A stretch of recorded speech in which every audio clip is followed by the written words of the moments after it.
நல்லவை கேட்போம் நமது சேனலில் இன்றைய தினம் மோட்சம் பெற செய்ய வேண்டிய தொழில் என்ன அப்படிங்கிறது. அதாவது நம்மளுடைய பாபங்கள்லாம் போனால் தான் மோட்சமானது கிடைக்கும். இந்த பாபம் போகிறது அப்படிங்கிறது என்ன, பக்தியினால தான் அது போகும் அப்படின்னு பக்திசாரர் அப்படின்னு சொல்லக்கூடியதான திருமிசை ஆழ்வார் சொல்கிறார். இந்த பக்தியினால அப்படின்னா அதுக்கு ஒரு தொழில் பண்ணணும் அப்படிங்கிறார். நான் என்ன தொழில் பண்ணின்றேன்னு அதை சொல்கிறேன் அப்படிங்கிறார். தொழில் எனக்கு தொல்லை மால் தன் நாமமேத்த பொழுதெனக்கு மற்றதுவே போதும் கழிசினத்த வல்லாளன் வானரக்கோன் வாலி மதனழித்த வில்லாளன் நெஞ்சத்துளன். அதாவது வானர சைன்யங்கள், அந்த வானரத்தினுடைய தலைவனாக இருந்தவன் வாலி சுக்ரீவன் 2 பேரும் சகோதரர்கள். அந்த வாலியினுடைய செருக்கு, அவனை ஒரே அம்பால வாலியை வீழ்த்தினவன் ராமன். அவனுடைய திருநாமம், ராமன்கிறதான திருநாமம் என்கிட்ட இருக்கு. வில்லாளன் நெஞ்சத்துடன், வில்லாளியான தனுர்பாணியான அவனுடைய நாமத்தை நான் சங்கீர்த்தனம் பண்ணுறது தான் எனக்கு தொழில் அப்படிங்கிறார். வாழ்த்துக வாய் காண்க கண் கேட்க செவிமகுடம் தாழ்த்தி வணங்குமென்கள் தன்மலரால் சூழ்த்த துழாய் மண்ணு நீள் முடியும் தொல்லை மால் தன்னை வாழா வன்கை கூப்பி மதித்து.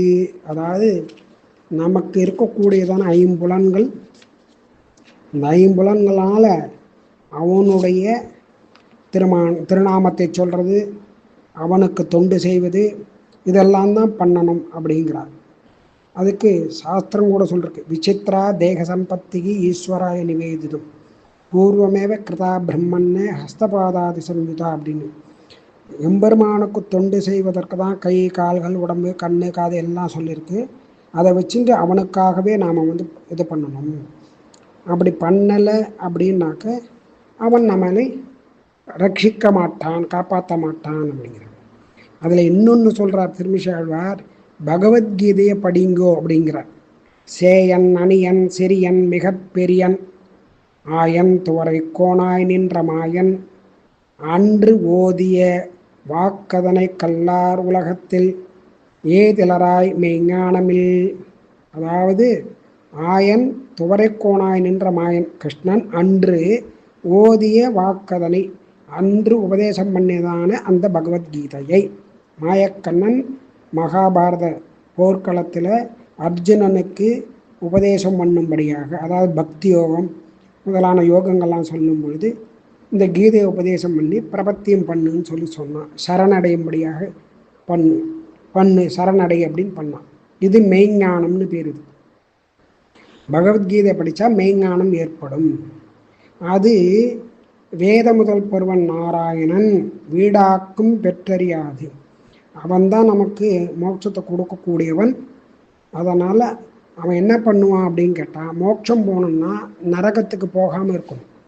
அதனால் நரகத்துக்கு போகாமல் காப்பாற்றக்கூடியவன் நாராயணன் அப்படிங்கிறார். நாராயணன் என்னையாளி நரகத்துக்கு சேராமல் காக்கும் திருமால் அப்படின்னு சொல்கிறார்கள். அந்த மாதிரி நரகத்துக்கு போகாமல் காப்பாற்றக்கூடியதான அந்த நாராயணனை சததம் கீர்த்தியந்தேமாம்னு கிருஷ்ணனே சொல்லக்கூடிய வார்த்தை.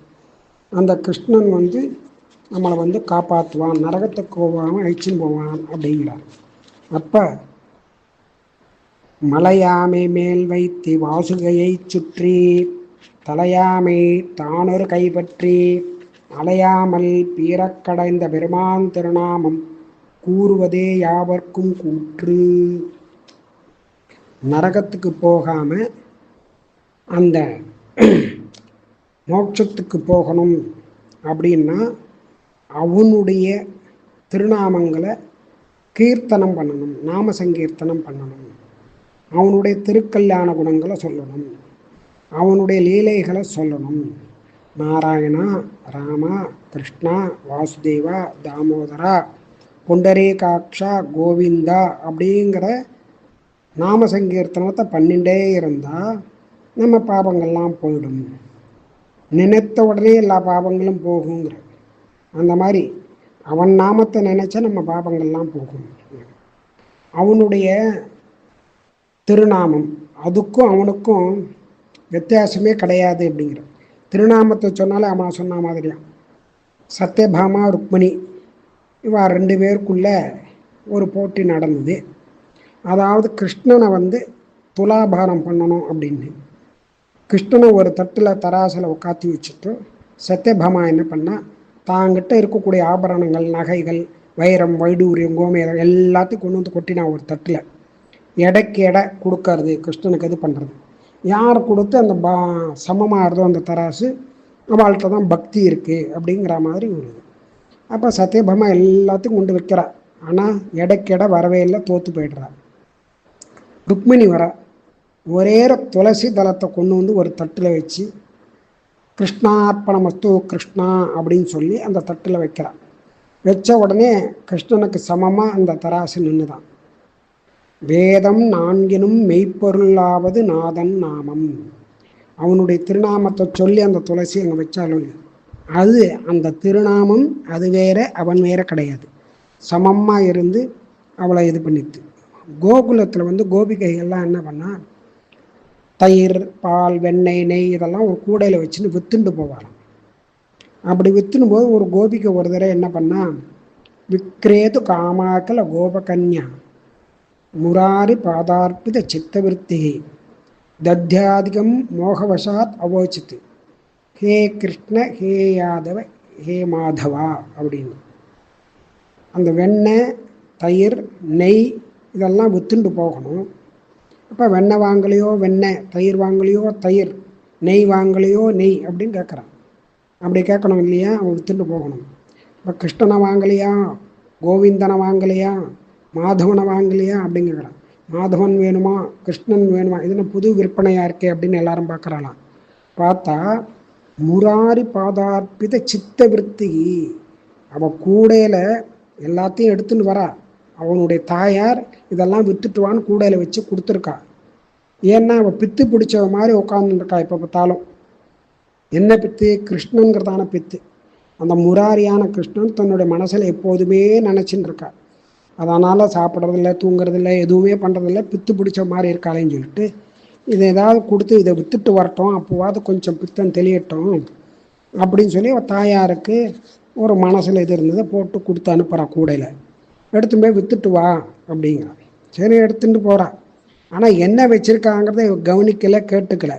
ஏன்னா இவன் மனசு முழுக்க கிருஷ்ணன் இடத்துல இருக்கிறதுனால இவன் என்ன பண்ணுறான், கோவிந்தன் வாங்கலையா, கிருஷ்ணன் வாங்கலையா, மாதவன் வாங்கலையா அப்படின்னு சொல்லி வித்துட்டு போகிறான். இப்படி சங்கீர்த்தனம் அந்த ஆட்சியர் கோபிகைகளை போல வெக்கத்தை விட்டு நல்ல உரத்த குரலை 4 பேர் எதிர்த்தாப்புல கிருஷ்ணான்னு சொல்லணும்.